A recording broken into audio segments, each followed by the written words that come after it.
You ask Tiger to solve. This deals with linear equations with one unknown. The final result is x equals -5/2. Let's solve it step by step. Simplify the expression. Expand the parentheses. Multiply the coefficients. Simplify the arithmetic. Expand the parentheses. Multiply the coefficients. Simplify the arithmetic. Group all x terms on the left side of the equation. Subtract 6x from both sides.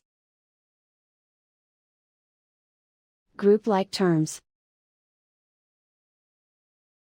Simplify the arithmetic. Group like terms.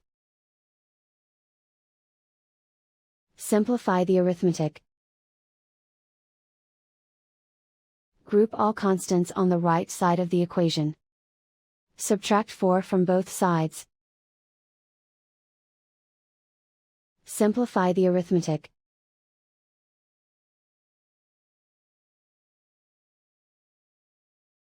Isolate the x. Divide both sides by 10. Simplify the fraction. Find the greatest common factor of the numerator and denominator. Factor out and cancel the greatest common factor. And so the final result is x equals -5/2.